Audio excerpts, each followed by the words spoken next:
a look at the person next to you. Say God loves you and I love you too. Now feel the love in the sanctuary. Lift your voice and repeat after me. We come together, we come together, we come together, we come together, we come together, we come together. In the name of love, we come together, we come together, we come together, we come together, we come together, we come together. In the name of love.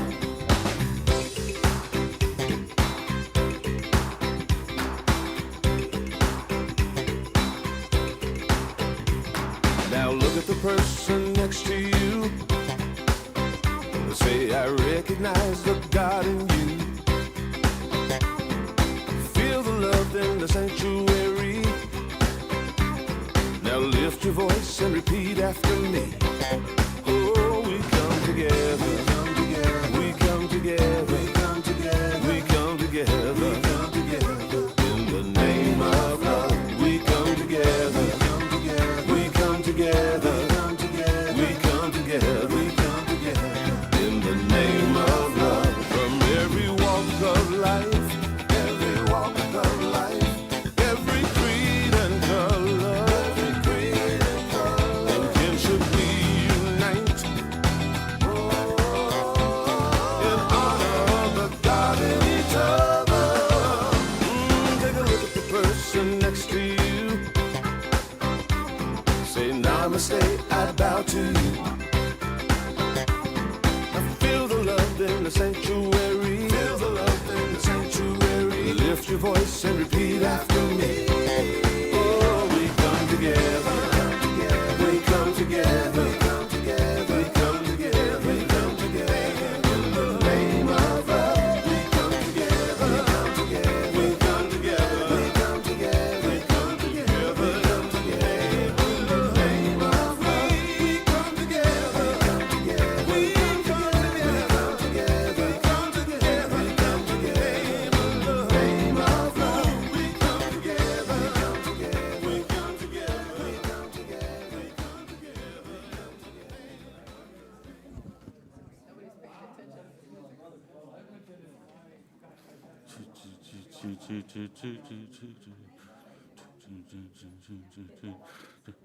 I'm just sort of humming the song.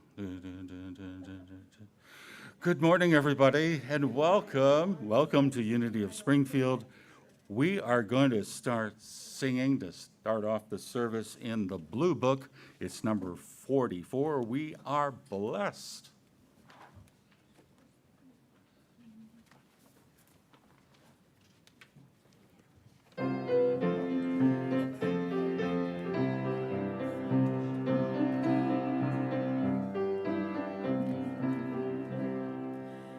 Divine love within us blesses and honors our talent, our commitment, our time. Divine love within us blesses and honors our talent, our commitment, our time.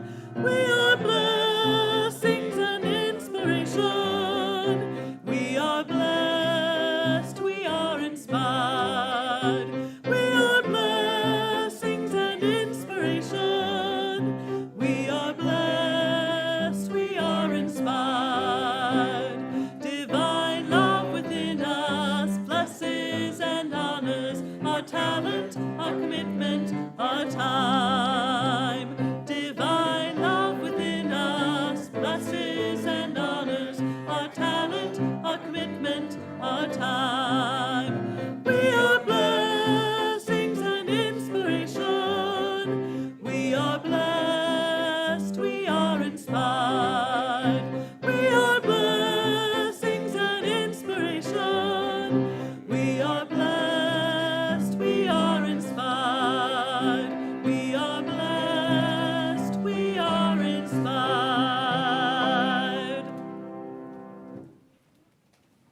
We are blessed, we are inspired, and we begin this service in prayer, in song. And we have lit the Christ candle here as a part of our connection to the greater unity movement and we connect and hold individual ministries in prayer each week. And this week we hold all the ministries in the state of Rhode Island in prayer. I'm not sure if we have any Unity churches in there, but we certainly have people who are Unity, positive, proactive thinkers. And so we think of everybody in the state of Rhode Island now, and we hold them in our hearts, in our minds, and we see them moving forward in their spiritual path through greater spiritual growth. Thank you, God. Amen. And now I'd like to introduce Chris Smith for the Board Minute. Maybe a minute and a half, we'll see. Maybe, yeah. So much going on. Yes.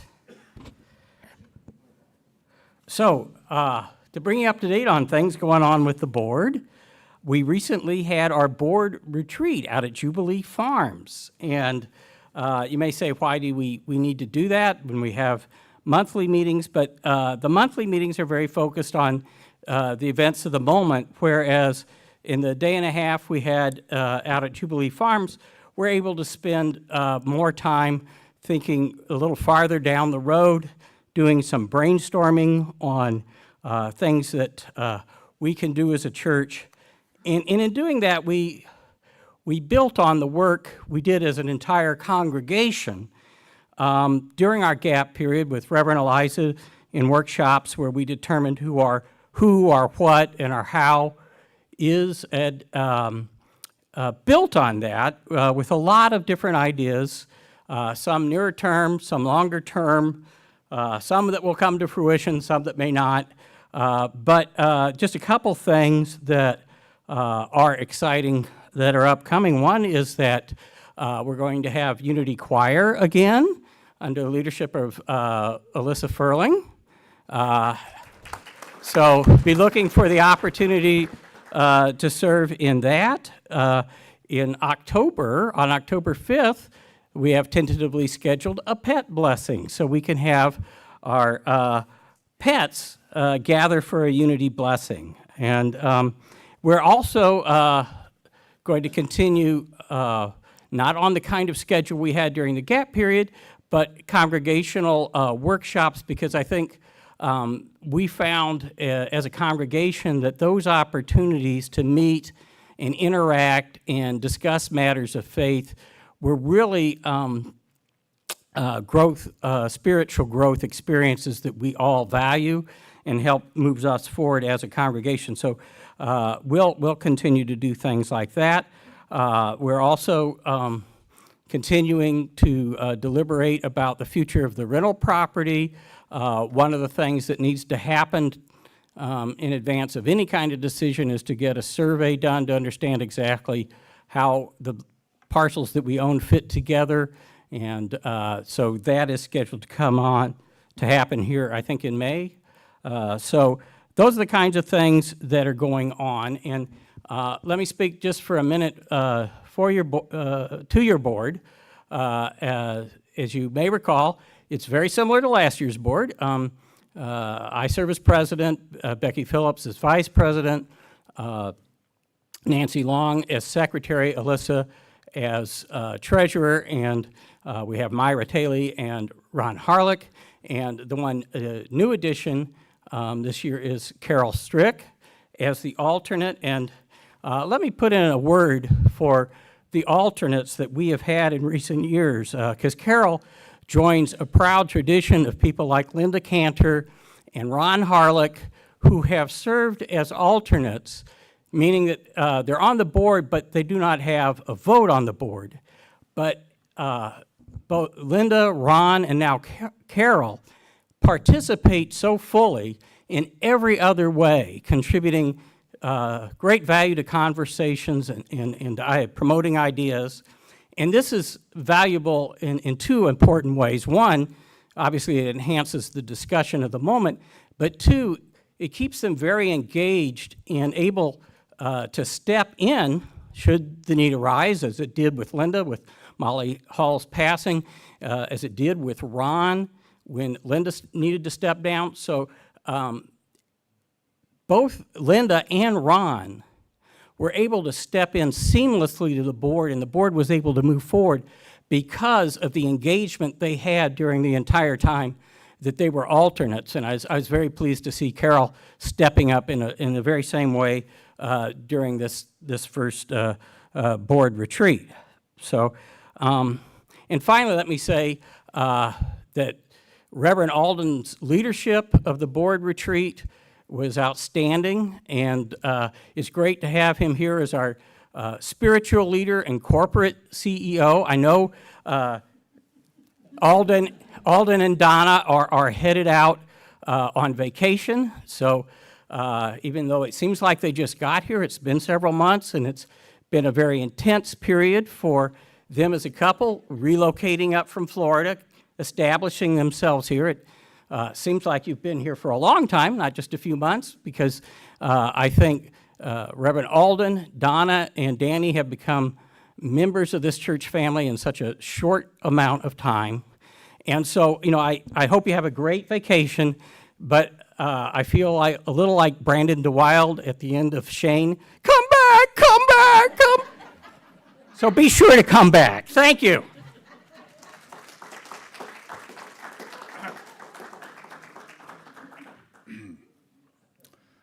Before our platform assistant comes forward, I just want to say thank you for the, I don't know if that was an endorsement or just a thank you, but about our vacation, and then I'll get out of the way here. When I moved up, we moved up in stages. Actually, I moved here 3 times during the month of December. One to bring a car and set up a rental house, another time to move all of our stuff and Donna and Danny up here. And Danny was like on the job the next day, pretty much. And then I had to go back to Florida and finish with my congregation in Bonita Springs. And I left there literally on Christmas Eve Sunday. If you remember, Christmas Eve was a Sunday last year. And after the service, you know, I went home, loaded up my trailer, and hit the road, and got to Springfield on December 29th. I started work January 1st. So I had a huge break between churches. Was that is that 2 days? My trailer performed flawlessly. Yes. Those of you who have seen the car I drive during the week here, it's an old Volvo, and I attach a trailer to it. I call it my Swedish F-150. So if you all need something picked up and you don't have a truck available, you know, for a very, very, very, very small fee, I'll help move your stuff. So let's move on with the service, and I invite Jean Hembrall up here to lead us on.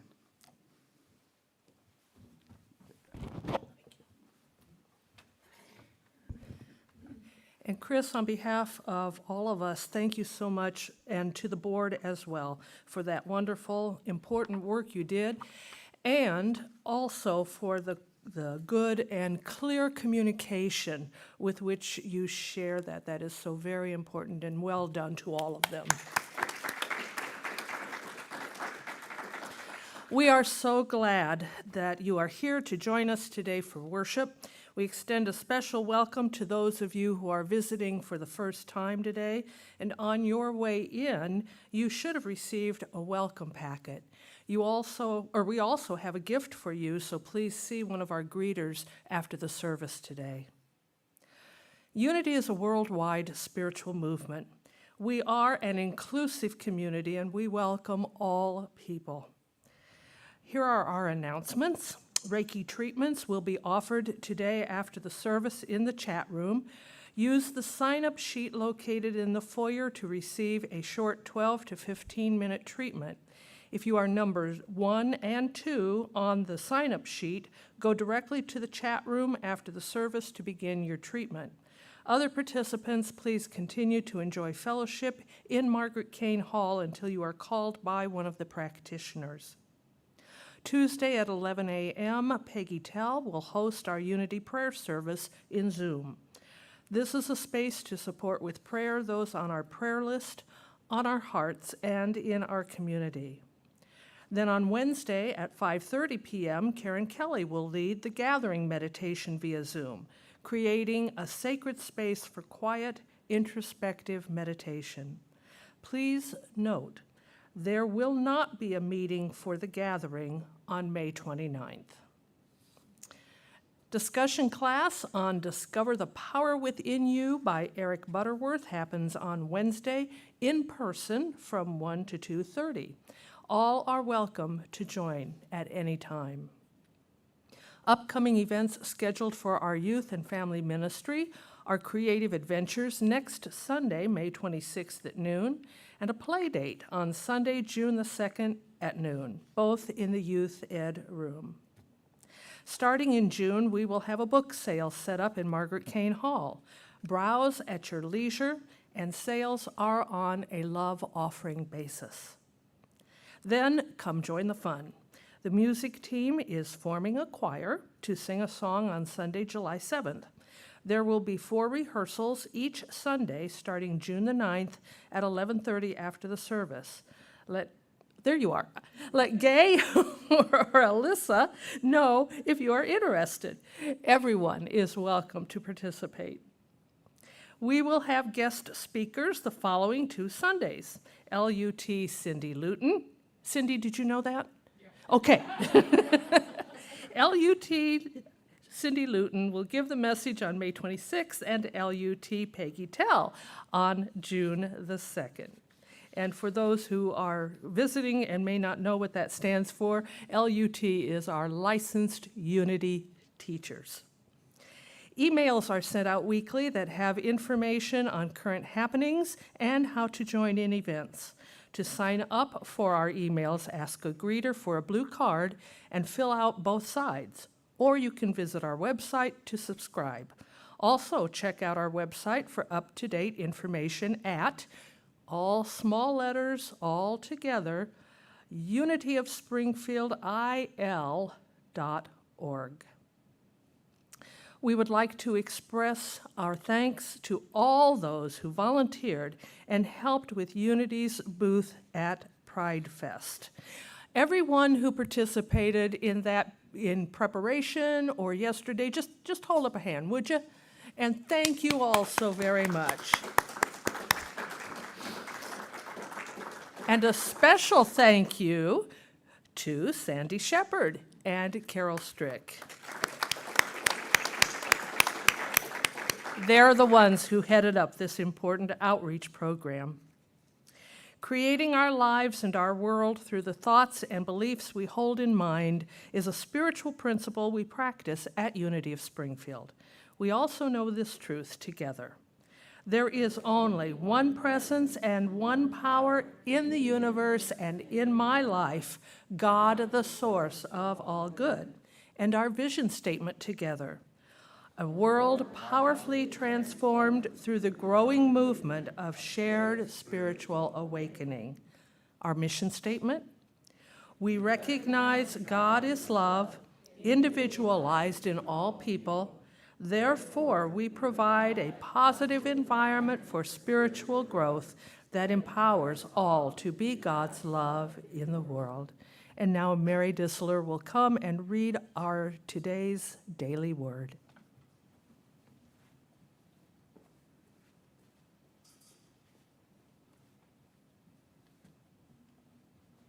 Good morning.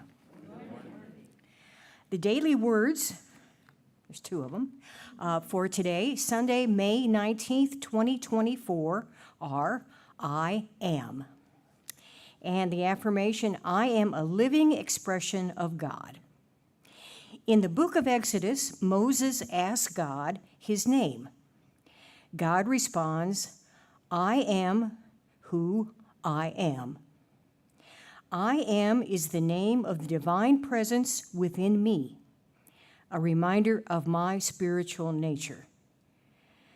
Sometimes I may forget my divine identity by thinking of myself as weak, incapable, or unfortunate. If I have spoken disempowering words about myself, I release those thoughts and stop using those words. Each time I say, I am, I strengthen my awareness of the truth of my being. I am God's life, love, wisdom, and strength expressing uniquely as me. As I pay attention to my thoughts and words, I am able to recognize and release limiting thoughts more quickly. My awareness of my true identity grows stronger and stronger. And from Matthew chapter 16, verse 15, he said to them, "But who do you say that I am?" Once again, the affirmation, I am a living expression of God. Oh, I'm sorry. The daily words for today are I am, and can we say the affirmation together, please? Sorry. I am a living expression of God. Okay. And before we hear today's meditation and message from Reverend Alden, we will have special music performed by Linda Schneider. Wow.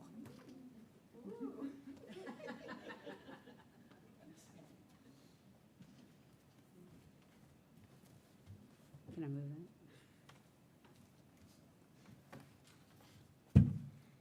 I'm a shorty, I need the box. Okay.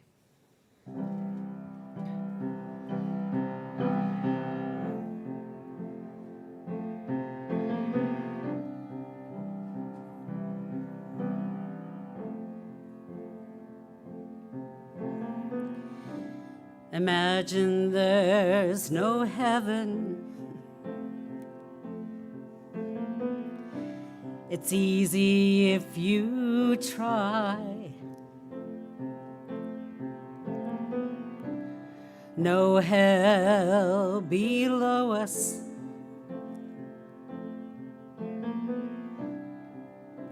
Above us only sky. Imagine all the people living for today.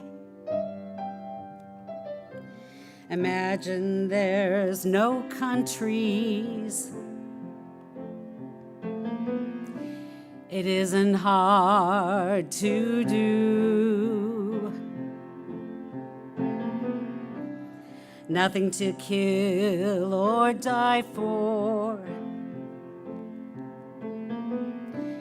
And no religions too. Imagine all the people living life in peace. You may say I'm a dreamer, but I'm not the only one. I hope someday you'll join us and the world will be as one. Imagine no possessions. I wonder if you can. No need for greed or hunger. A brotherhood of man. Imagine all the people sharing all the world.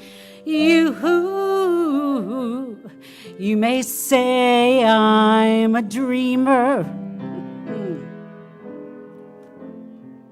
but I'm not the only one. I hope someday you'll join us and the world will be as one. Peace.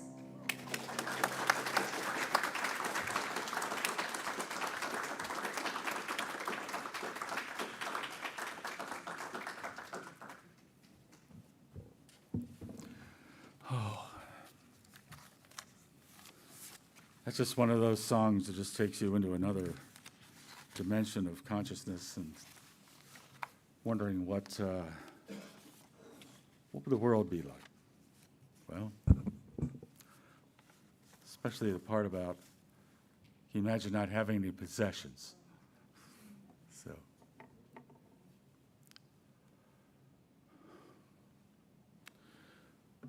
well, let's now spend some time connecting, some time communing with the Spirit of God within us. And so we prepare for a time of meditation, but just setting aside anything that might be in our laps, finding a comfortable place wherever we are right now, whether sitting here in the sanctuary or wherever you're experiencing this service right now. And we gently close our eyes and let go of all of our obligations, all of the demands of life, all of the things that require us doing something. For this isn't a time of doing, it is a time of being, of letting go. A time of connecting with the being of ourselves that is at the very core, the very center of our identity.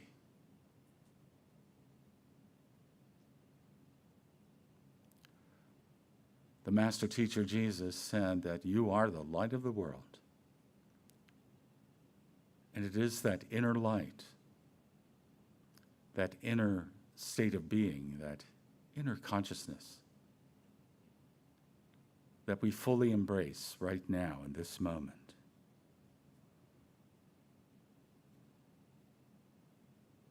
And with our next breath, we breathe in the very life, light, and energy of Spirit. And feel our bodies being blessed, every cell, every area. Blessed with wholeness and health, blessed with vitality and energy. With each breath that we breathe in, we feel our minds being inspired, filled with clarity, and the ability to observe ourselves and see ourselves for who we are, as spiritual beings.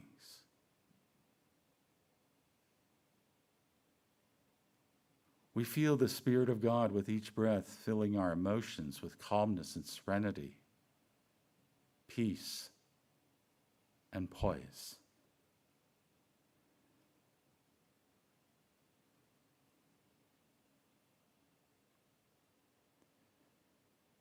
In this moment right now, we fully embrace all that is the infinite Spirit of God. And we feel that Spirit and that energy flowing through us now, lifting us up, providing whatever is needed for our lives right now and moving forward.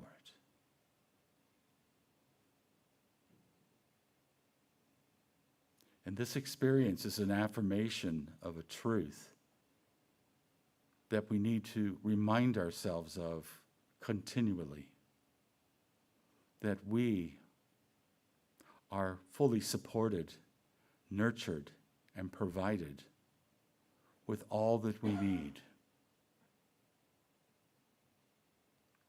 That lack doesn't truly exist in reality, but only as a perception. That we are sustained through our connection and our openness to the Creator and Sustainer of all life. And that Creator and Sustainer is called by many names. The most common one is God. but there are others as well.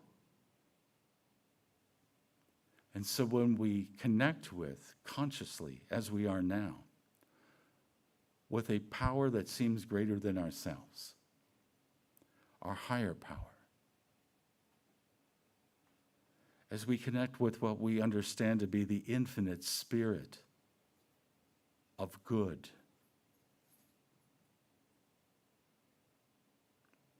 we are enriched in ways that seem beyond even our most expanded imagination.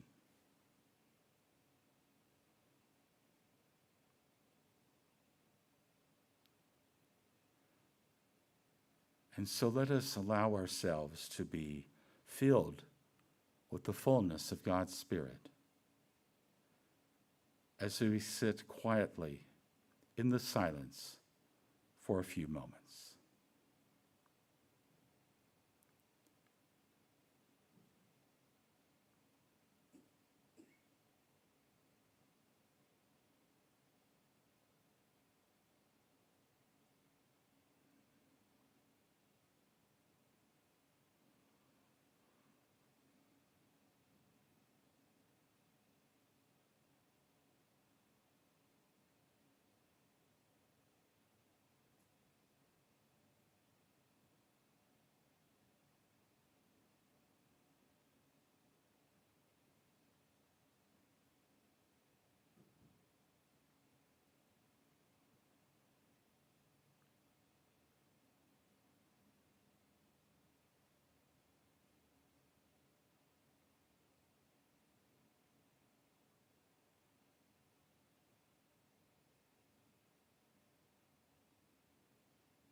And now, as we move from the silence, the calmness, back into the world of activity, back into the world of doing, let us carry with us an awareness of the infinite power of Spirit, blessing and sustaining us in all that we do, through our work, through our times with friends and family, through our travels, through our lives. And we are grateful for this opportunity we've had to be here in this place, in this moment, and to know the truth together. And we give thanks in the name and through the power of the living Christ presence within us all. And so it is. Amen.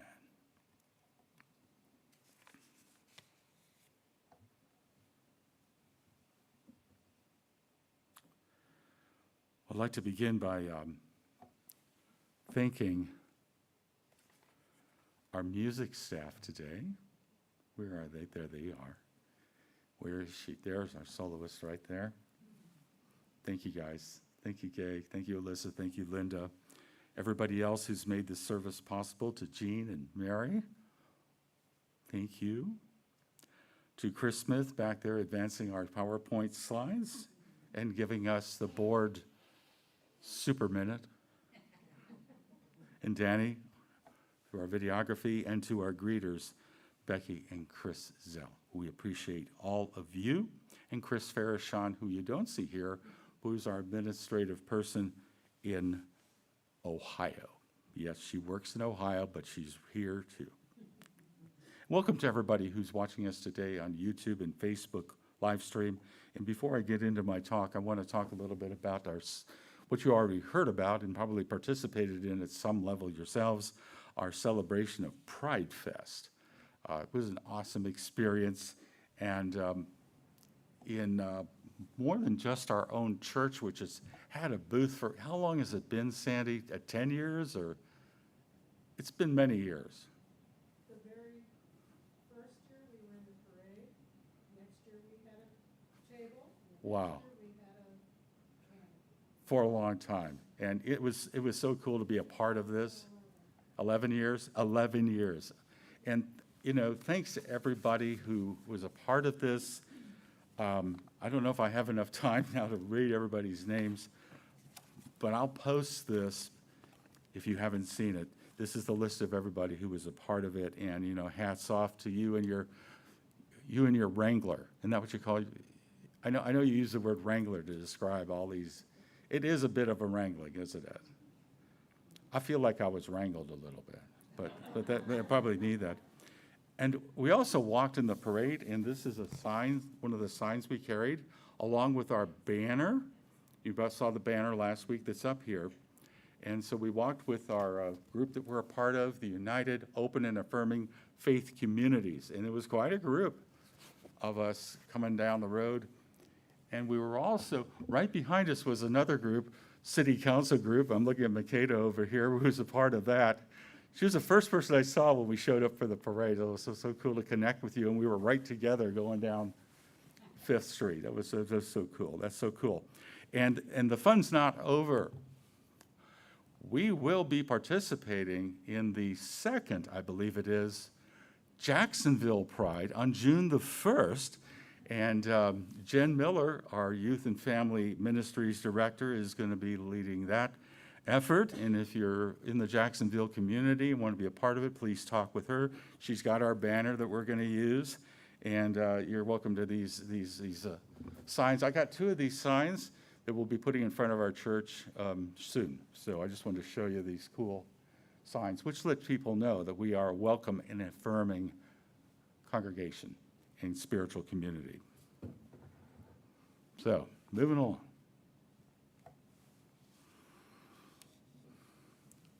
Fake news. We didn't use that word 10 years ago, did we? But we kind of trusted the news. You know, you watch the news and yeah, there it is. We also didn't use the term post-truth world. Have you heard that we live in a post-truth world? And let's add more to the big pile of fake news. How about AI? Oh, God. Artificial intelligence. You know, before that, it was CGI, you know, computer-generated graphics and stuff. So you watch a movie or a commercial, and they do things, and you kind of go, how did they do that? You know? And now we kind of look at those commercials and go, yeah, it's whatever, you know. It's kind of how it is. This is a real problem today. And I know in Unity we're not supposed to call things problems. I heard Donna today talking in the class as I walked by briefly, talking about how we don't want to call things problems. What do we call problems in Unity? Challenges. Challenges, not problems. So I can hear her looking at me. She's being very quiet and patient with me, saying, don't be so negative, Alden. Don't be so negative. It's a challenge, not a problem. Okay, it is a challenge.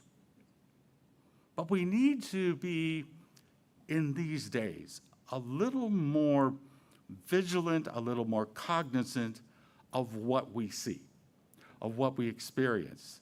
And we have to go through kind of a second step sometimes, not all the time, to discern whether or not what we're witnessing and experiencing is fake. Whether it's genuine, the real deal, or whether it's just kind of made up. Now, when I think of the word fake news, I don't really think of the United States as much as I do another country. When you think about fake news, maybe you think of this country. It's a very large country. It's the largest country in the world. And there's all kinds of a lot of disinformation and propaganda that comes from this very, very, very large country.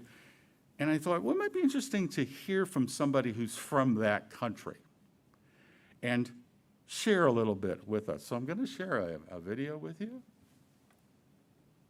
Here's the guy here, and I'll let him introduce himself. Oop, let's get him going. Bingo.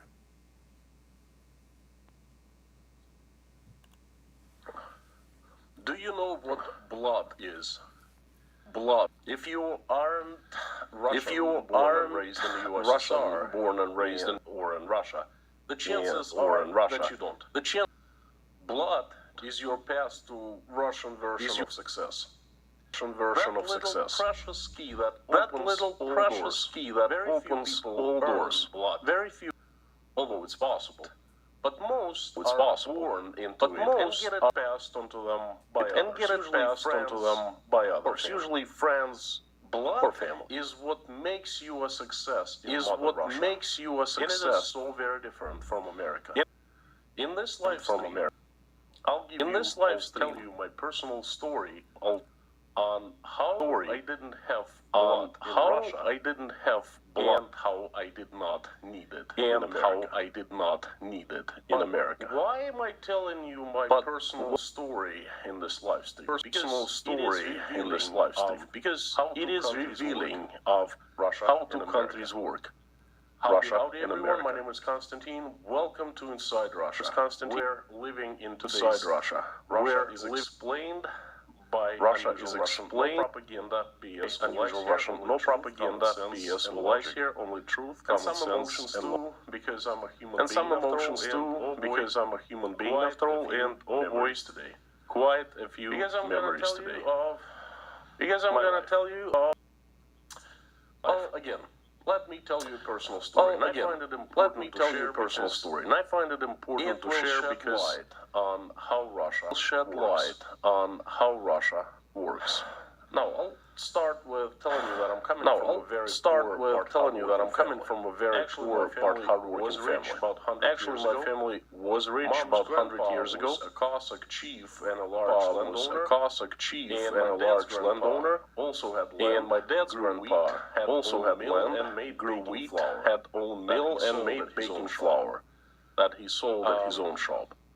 My mom's family had everything confiscated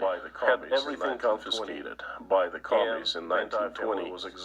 And the entire family was exiled to Russia's far east. Was not so fortunate. My dad's family was not so fortunate. The commies broke in one night and killed the entire family, who escaped, except for my grandpa, who escaped. But that's a different story. All leads to die. All children, my parents and their siblings,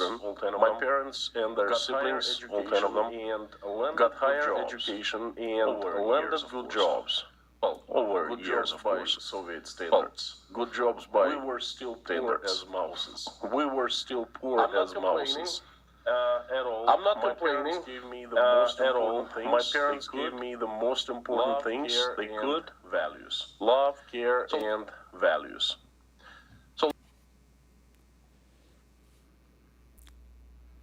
It's quite a story, isn't it? I think you can tell by listening to Konstantin here that he's not faking his story.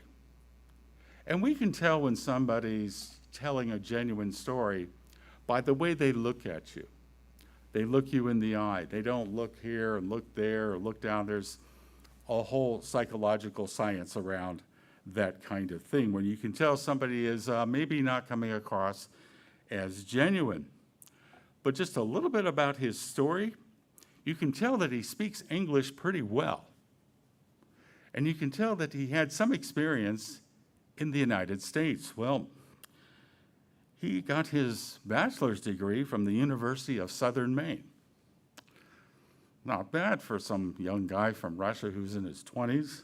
He lived in the United States for 9 years and worked here. And he loved the United States. But he missed his family, so he went back to Russia in 2004. It was during kind of a boom time, and got to reconnect with a lot of his relatives. You can probably guess that he doesn't live in Russia anymore. He doesn't.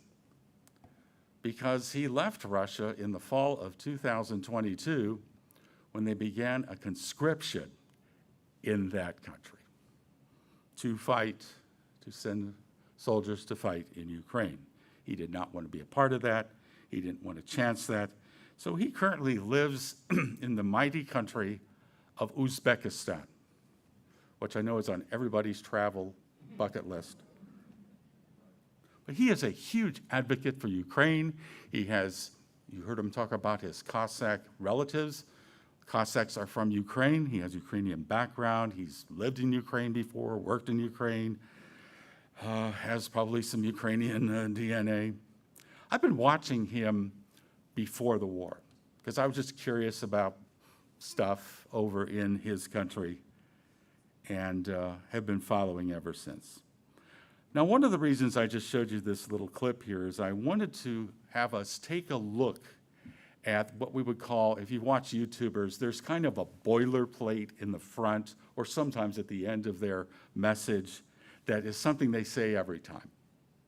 And you heard it here. And you hear this every one of his presentations. No propaganda, BS, or lies, only logic, common sense, truth, and some emotions because I am a human being. When we're attempting to discern the facts of a situation, to discern the truth, when we're trying to uncover whether or not something is fake, especially in today's world where it can get a little confusing, we need to use a balance of reason and intuition, logic and feeling, to figure out if what we're seeing and what we're witnessing is the genuine thing. Now, Jesus had something to say about this, and I'm going to pull up a slide here that I will read to you. And Jesus said, this is in the book of Matthew, "Beware of false prophets who come disguised as harmless sheep but are really vicious wolves. You can identify them by their fruit, that is, by the way they act. Can you pick grapes from thorn bushes or figs from thistles? A good tree produces good fruit, and a bad tree produces bad fruit. A good tree can't produce bad fruit, and a bad tree can't produce good fruit. So every tree that does not produce good fruit is chopped down and thrown into the fire. Yes, you can identify a tree by its fruit, so you can identify people by their actions." Now, there are many different levels that we can interpret this piece of scripture, and there's kind of the basic kind of literal story here about fruit trees, good fruit, bad fruit.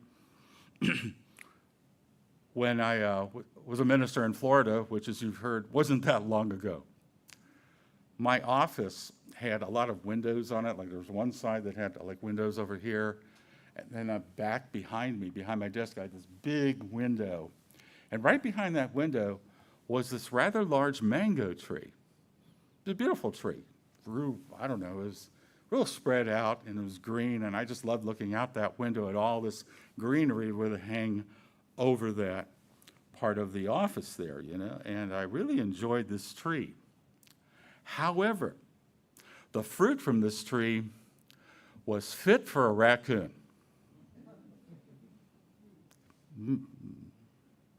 Well, I don't know, I think the raccoons even thought, I don't know about this stuff, but anyway. The fruit wasn't particularly good. And the reason why is because that tree was planted from a pit.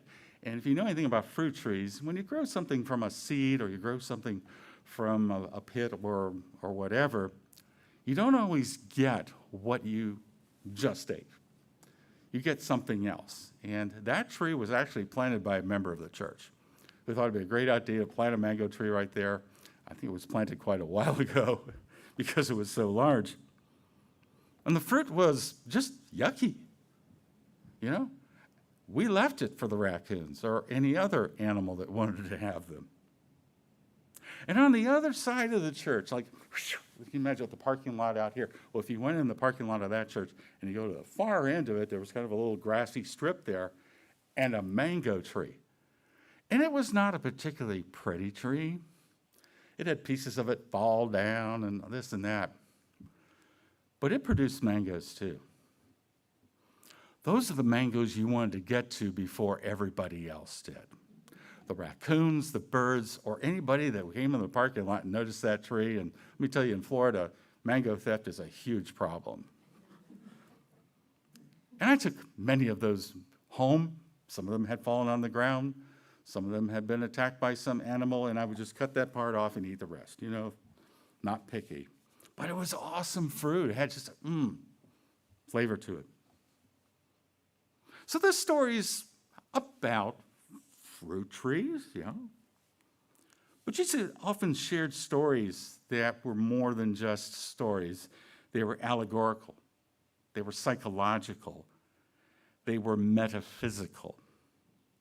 It wasn't just the basic story that he was sharing. There was a message that underlied that story. Now, in Jesus' day, there were a lot of teachers and preachers that went around sharing the good news, the stories. Scholars, when they look at this particular passage, just to mention, don't think it maybe was something that Jesus authentically said, but something like he would have said. And you got to remember, the book of Matthew was written around 90 of our era, or 90 AD, so a long time after Jesus lived. And this was not a time where, we'll call it a time of prophets, like the prophets you read about in the Bible, the Isaiahs, the Elijahs, the Jeremiahs. No one was a prophet, but there were some that thought they might be. So in the early era of the Common Era, there were these teachers, these eccentric teachers, those claiming to be prophets, who said they speak with the voice of God. And so likely many of them were not all that genuine in what they were sharing. They may have said words that they thought people would like to hear, that would kind of grab them and kind of take them into their confidence, work for them. And this whole idea of sheep's clothing is about this attractive nature of these speakers. And of course, sheep denote a certain innocence, harmlessness, a sense of sincerity, of being totally benign.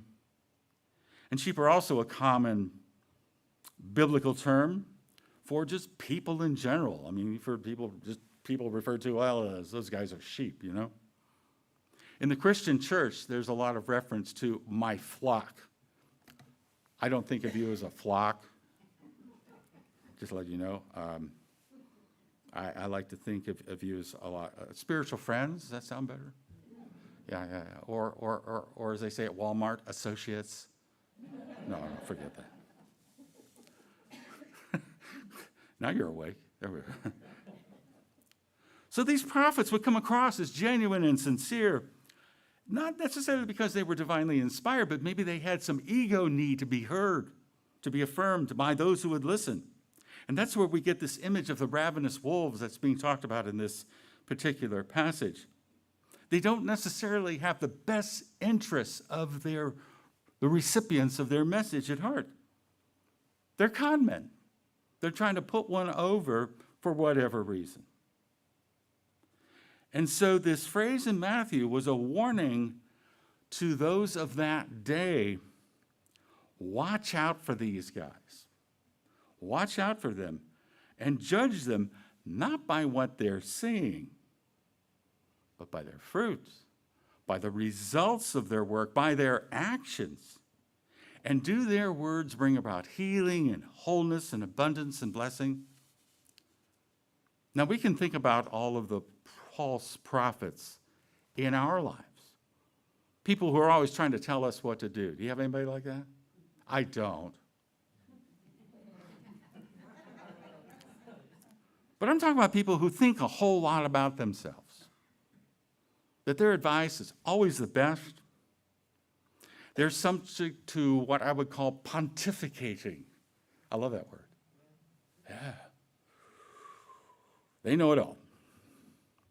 And this teaching is saying, take a look at these folks who are giving you the truth, Do you want to take advice from someone who doesn't have their act together? Or how about people who say, oh, I'll come through for you? Do they back their words up with actions? I'll be there to help, don't worry. And either they do or they don't. And we're all our own prophets in the sense of these words, aren't we? Our consciousness becomes our conscientiousness, whether or not we come through with good fruit in our lives, or maybe we fall a little short. So as we look at this passage from the view of a truth student, somebody who's working on themselves, as people who are working to incorporate these teachings in our lives, we run into the question, what really is the truth? And there's so many versions of the truth out there. Can we be confident in any of them? There's so many prophets of God's truth, different messages. Who's right? What are the teachings of truth and what aren't they? What are false teachings and what are the real deal? Well, one of the great writers of the New Thought world and friend of unity was Emmett Fox. He's probably, maybe many of you read his book, Sermon on the Mount. Well, he gives an interpretation of this passage from Matthew in that book, and he says this: If man really were left without a simple practical test of religious truth, he would assuredly be in a sad plight. But happily, this is not the case. Jesus, the most profound and at the same time, the most simple and practical teacher the world has ever known, has provided for this need and has given us an utterly simple and universally applicable test for truth. It is a test that any man or woman of any kind, anywhere, can easily apply for him or herself. It is as simple and direct as the acid test for gold. It is the simple question, does it work? Does it work? By their fruits you will know them. Only a good tree bears good fruit. It's just simple stuff. So when we look at our own understanding of truth principles and our application of these principles in our lives, all we have to do is to determine whether our lives are working as a result of these teachings we're following.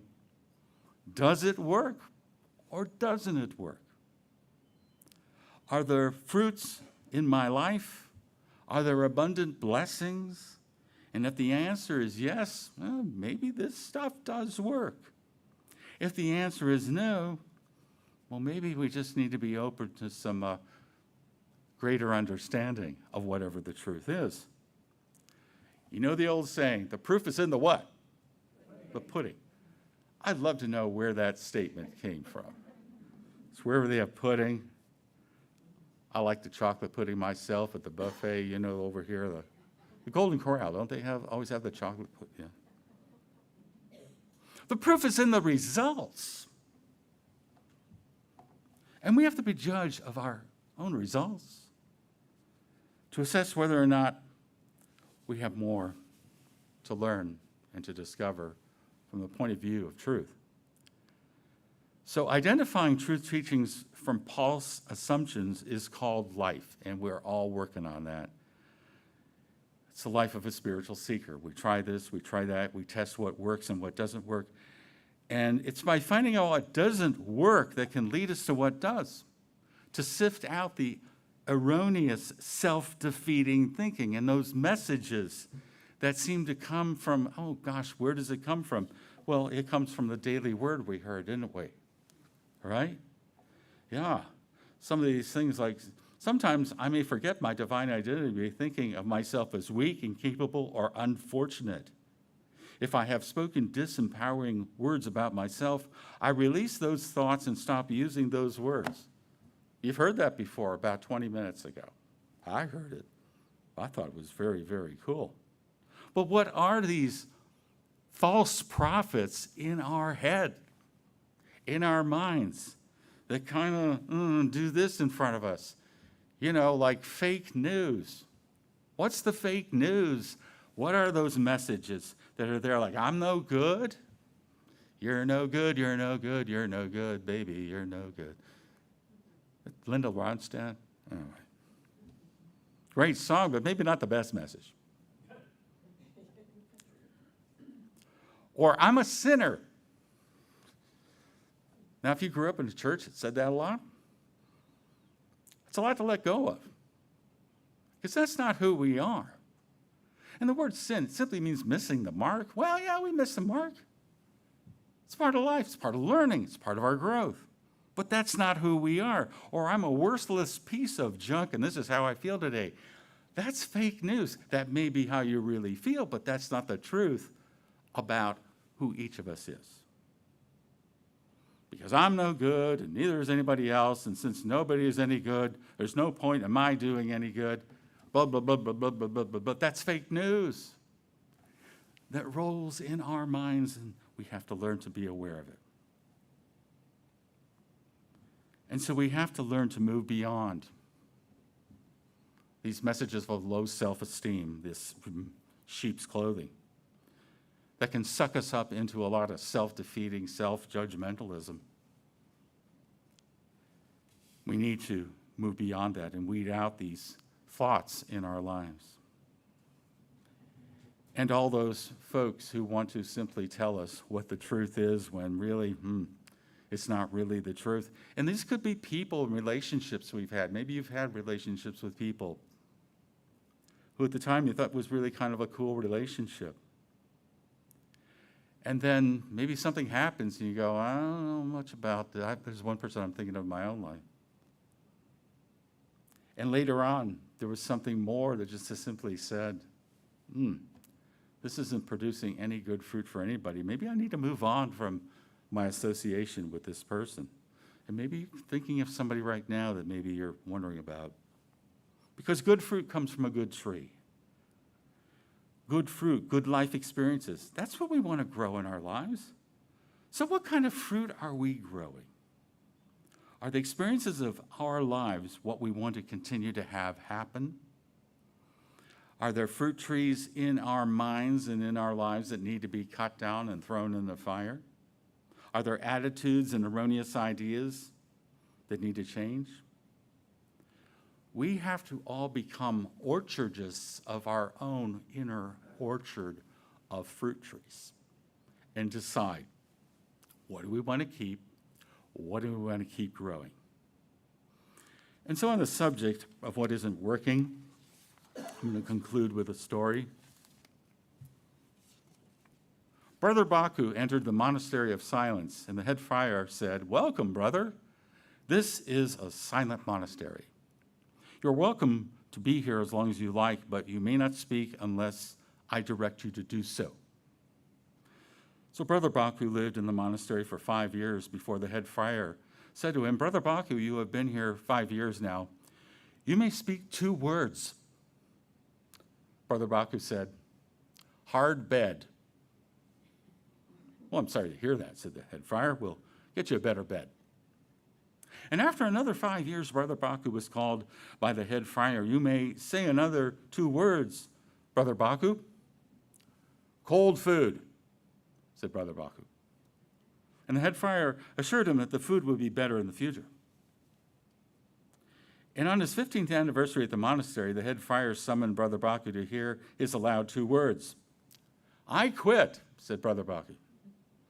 "Well, that's probably the best," said the head friar. "You've done nothing but complain since you've been here."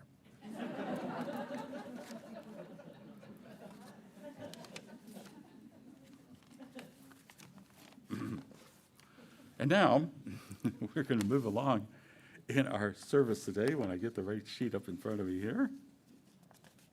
The right sheet. I know it's here. This is what happens when you have sheets. Here we go.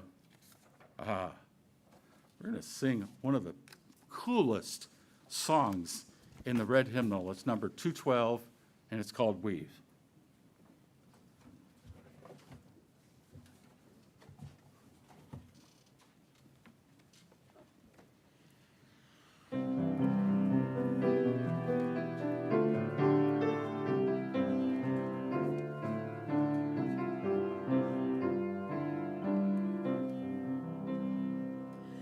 Weave, weave, weave us together, weave us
Thank you.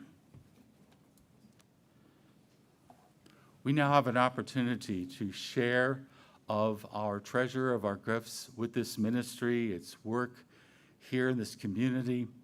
And so there are many ways to do that. You can go to our website, unityofspringfieldil.org. There's a donate link there. You also can text to 217-335-4121 or mail a check to our address, Unity of Springfield, 417 East Cordelia Street in Springfield, IL 62703. And so please take whatever gift you have to share, if you have one in your hand, or if you give electronically. And by the way, we do have bowls here to receive those that are physical.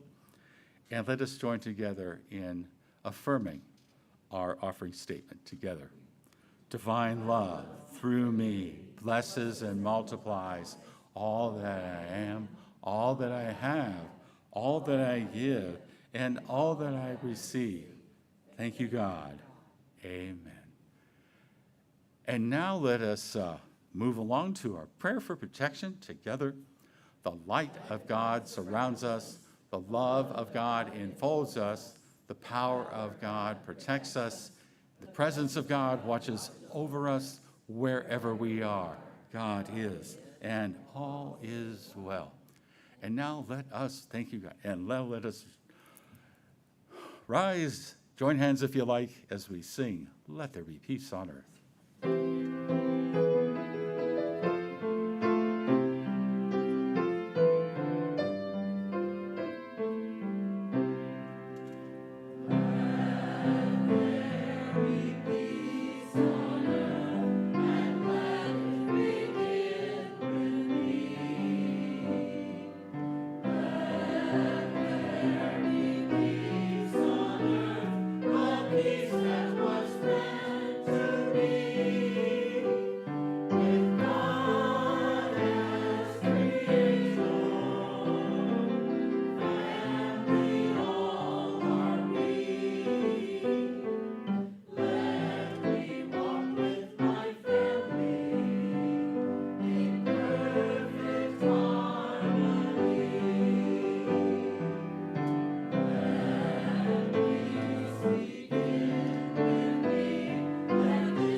Discern fake news is from the heart and knowing the most important news that we are all children of God.